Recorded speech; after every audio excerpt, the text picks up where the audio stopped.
Welcome to A Few Minutes with the Bible. My name is Reverend Dr. Derek Barnes Sr., and on this channel we will be reviewing excerpts from the Bible and doing brief Bible study messages. Today, this session, we will be looking at the book of Psalms. Most of the Psalms are written by David, but in this particular Psalm, it was written by the sons of Korah. And today we will be looking at Psalm 46. Psalm 46, verses 1 through 3. And God's word read, God is our refuge and strength, a very present help in trouble. Therefore will not we fear, though the earth be removed, and though the mountains be carried into the midst of the sea, though its waters roar and be troubled, though the mountains shake with its swelling, Selah. And there's your King James Version of your reading today. May God add a blessing to the readers, hearers, and doers of his most holy word. And again, this psalm was written by the sons of Korah, or given the rights, the author was given rights to as by the sons of Korah. And this very first statement is really a very profound statement. And it has, and if you didn't notice, it has a sense of confidence in what God can do. It talks about that, it explains that God is truly our refuge and strength. And the refuge, if you go back to when the Israelites went into the promised land, the land of milk and honey, they occupied all of the cities, but several cities were set aside as a city of refuge. And those cities were in those cases where if an individual had created an accidental offense, especially like manslaughter, they were able to get to that city for asylum. And in that city, then other things would happen, but it would relieve them of immediate retribution from the offender's loved one. But it was a city of protection. And that's the state here, is that God is our ultimate refuge. The psalmist is saying that in all of my protection from any single thing or every single thing, God is that ultimate protection. But he's also my strength. The strength that will help me to endure through whatever my situation may be. It doesn't mean that situations may not arise, but God will strengthen them so that they could stand through their trial and through their tribulation for the deliverer, God, to be that deliverer.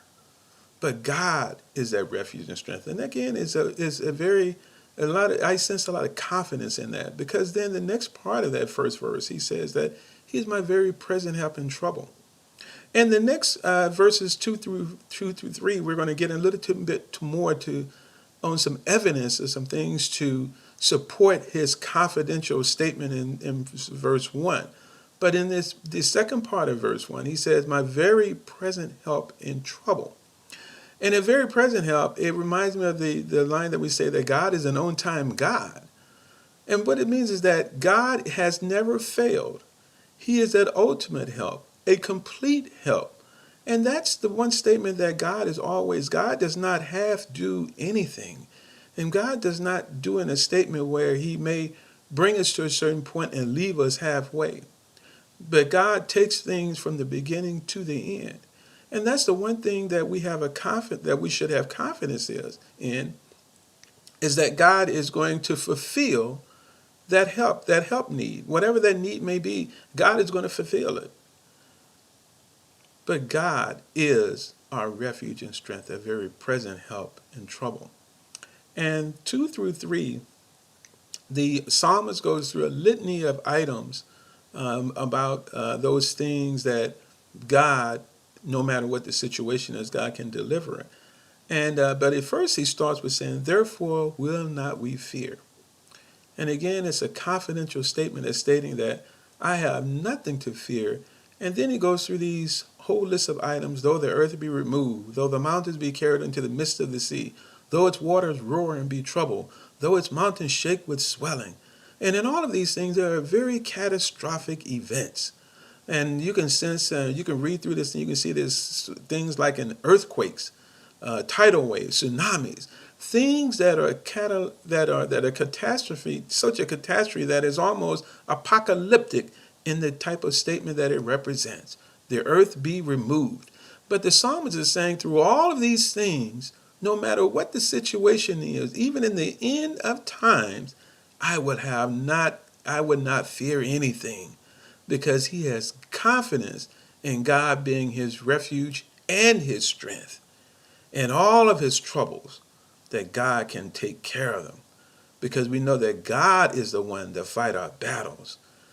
And so in this statement in the psalm is also, just to point out one more thing, that the psalmist did not indicate that he was looking for his neighbor. He was not looking for other nation to take care of him or be his strength, or be his protection or whatever.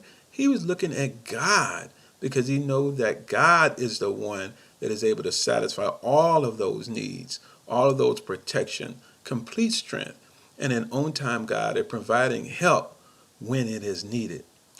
So in all of that, I think that is going to conclude our lesson today. But I wanted to say that is going to conclude our lesson today out of Psalm 46, verses 1 through 3.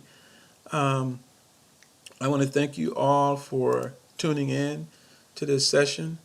And I ask that you subscribe to my channel. All you have to do is just select the subscribe button on your YouTube page, and that way you can get future notices when new videos or new broadcasts come out.